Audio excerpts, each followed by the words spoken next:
বন্ধুরা, কেমন আছো তোমরা? আশা করি সবাই অনেক বেশি ভালো হবে। তো এই ভিডিওটা হচ্ছে দুপুরবেলা। দেখো কি জোরে বৃষ্টি আসছিল।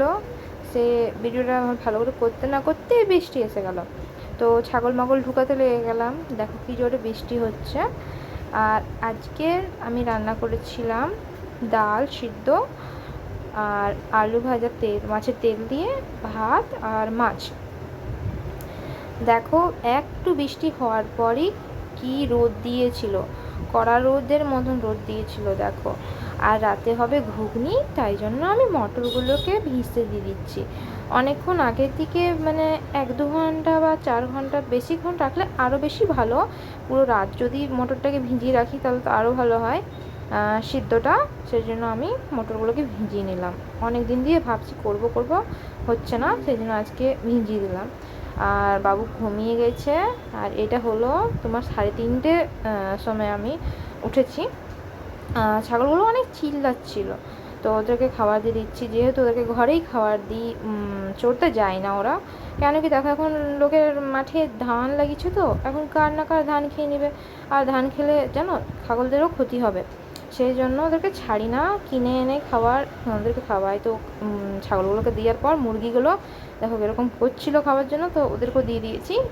আর এই কালো মুরগিটা নতুন আছে, তো এখন সব মুরগি আসেনি, তো এই জলদি জলদি খেয়ে নিলে ভালো, তারপরে সবাই আসলে একে খেতে দিই না। দেখো কতগুলো শালিক পাখিও এসেছে। আর এখন বাজে 4:30, আমি দোকানটা খুলে নিচ্ছি। আমার না দোকান খোলার টাইম 4:30 থেকে 4টে। তো দেখো আমি দোকান খুলে নিচ্ছি। আমি খুলি, ওর বাবাও খুলে, বেশিরভাগ সকালে ওর বাবা খুলে। তো দেখো পর্দাগুলো করে নিচ্ছি, ঝাঁট দিব, আলো হবে। আমার না বারান্দাটাতে না দিনের বেলা লাইটের দরকার পড়ে না জানো, এই জানলাগুলোর কারণে এত সুন্দর আলো আলো হয়ে থাকে। দেখো এখন বিকালের টাইম, তাও কত আলো আছে। এই দেখো আমার মুরগিতে ডিম দিয়েছে। যে মুরগিটাকে দেখালাম যেটা ছানা তুলেছে না, তার প্রথম বাচ্চা সে মুরগিতে ডিম দিয়েছে। তা প্রথম বাচ্চা দিয়ে যেন 3টেই বেঁচেছিলো, একটা মুরগি 2টো মুরগা। দেখো ওইখানের মধ্যে যে সাদা মুরগিটা রয়েছে না, ওই মুরগিটা ডিম দিচ্ছে।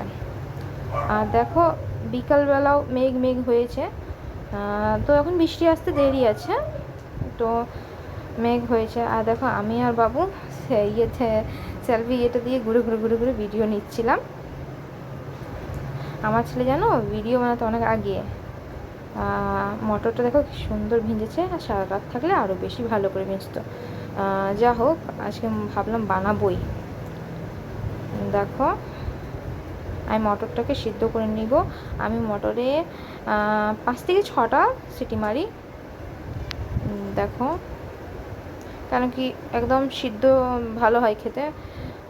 আমার শাশুড়ির পক্ষেও ভালো এটাই খেতে পারে, কেন কি আমার শাশুড়ির দাঁতের মানে দাঁত নেই, তো দাঁতের কারণে, দাঁতের ব্যথার কারণে সব দাঁত তোলা হয়েছে।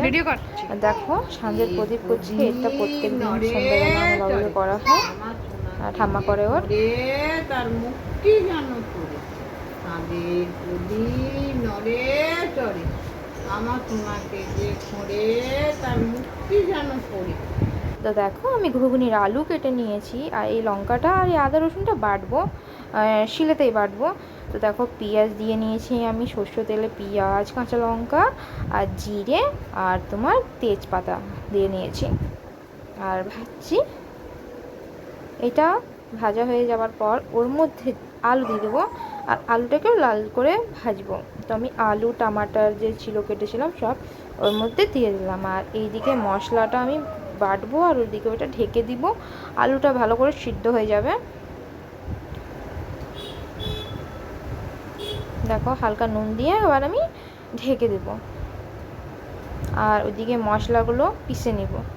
আর আজকে ছাতু পুরি করব, মানে ছাতুটাতে যেন পেঁয়াজ, তারপরে জিরে গুঁড়ো, লঙ্কা গুঁড়ো, তারপরে ধনে গুঁড়ো আর হিং আর সরষের তেল দিয়ে মেখে পরে, জল দিয়ে চলবে না, সরষের তেলে মাখতে হবে। আর এটা হচ্ছে ঘুগনির মশলা। আদার মধ্যে, ওই আদা রসুনের মধ্যে একটু জিরে, একটু ধনে আর একটু হলুদ, কাশ্মীরি মির্চ, এগুলো আমি আগে থাকতেই গুলে নিচ্ছি। দেখো তো আমি মশলা দিয়ে দিয়েছি, আর একটু কষাবো, আলুটার সাথে ভালো করে কষাবো। দেখো কষাচ্ছি, অনেকটাই আমার কষানো হয়ে গেছে। আর ওইদিকে আমার শাশুড়ি মা আটাটা মেখে দিচ্ছে, লাইন চলে যাওয়ার ভয়ে জলদি জলদি করছিলাম, তাহলে আমি করে নিতাম। দেখো ঘুগনিটা আমার হয়ে গেছে, আর এদিকে আটার লেই কাটা মানে লুচির লেই কাটা হয়ে গেছে ছাতু পুরির জন্য। তো দেখো এরকম করে লেই কেটে পরে তারপর আমি ভরবো। এই হলো ছাতুটা। আর হ্যাঁ, ছাতুটার মধ্যে সামান্য চিনি দিয়ে দেবে, দিয়ে খেতে অনেক ভালো লাগে। দেখো রাতে বললাম না বৃষ্টি অনেক দেরিতে নেমেছিল, তো এখন না অনেক জোর বৃষ্টি নেমে গেছে জানো। আমার বেলা হয়ে গেছে, আমি একটা একটা করে ছেঁকে নেব। তেলের পরিমাণটা না কমই দিবে, কেন কি জানো, অনেকগুলোর মধ্যে ছাতুগুলো বেরিয়ে যায়, তখন তেলটা বেশি নিলে না তেলটা ওয়েস্ট হয়ে যাবে, সেই জন্য অল্পখানি করে নিচ্ছি। এই তেলেই তুমি সবজি মবজিতে অল্প পাইল করে করে বানাতে পারবে। দেখো আমি টিপে টিপে টিপে টিপে ফুলাচ্ছি, ফুলবি না কি করে, তোকে টিপে টিপে ফুলাবো। দেখো বন্ধুরা, আজকের ভিডিওটা এখানে অবধি। ভালো লাগলে লাইক শেয়ার কমেন্ট করবেন। অনেকটাই প্রবলেম হচ্ছে বানাতে, কেন কি আমার কাছে এখন মাইক টাইক ভালো নেই, তো তাই জন্য ব্যাক সাউন্ড